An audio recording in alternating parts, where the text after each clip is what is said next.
If you remember when She she was first horrible. started, she was terrible. And then look, she became a legend. Yeah. Yeah. And up there with like work rate in And terms not of only like, you know, not, you and think not of work only rate that women. for Tiffany Stratton, but like NXT gave her the tools to kind of help build her character, and then when she got to the main roster, it just gelled, and then it evolved from there like quickly.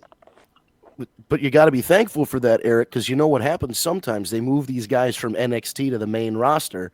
They don't know what to do with them. They sit in catering for 8 weeks and then they fire them, or they change the gimmick. Right. Or they do what we like Carrying. to call around here the carrying cross. Right. And her, her being with Nia helps both her and Nia in this story. Oh yeah, for sure. But I will say this too. This is also that was a Vince thing. Like Yeah. Vince was the one that would change their shit. If you notice, a lot of them now, their gimmicks are staying the way they were. Their names are staying from NXT onward, which is how it should be. Do you know why, Steve? Because if it ain't broke, don't fix it. Well, we've been saying that for a long time, but we've been saying that since NXT has been a thing. Vince has always been Vince, where if he didn't come up with it, it wasn't good. Do you remember there was this guy named Brodus Clay, and they were hyping him up. Brodus Clay is coming. He's going to be like this new monster. There are all these vignettes.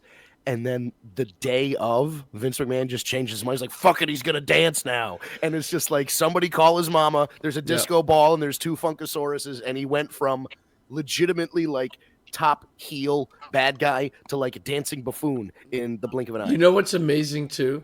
The only one to survive of that whole group was Naomi. She had to marry a Samoan to do it, right? Right. Well, yeah, pretty much. She probably would have lasted regardless of her relationship because of, she's just an asset to the roster. She's a good worker. She's got a good look. I mean, she wasn't always a good worker, but she evolved into a good worker. She has a good look, the glow. She's a total package. So even if she wasn't an Uso or married into the Samoan family, she would still be an asset to the women's roster. Yeah. No, I agree. So you had the women's War Games match, and then LA Knight, Shinsuke for the United States title. And we did say last week, if Shinsuke did not win, he was dead on arrival.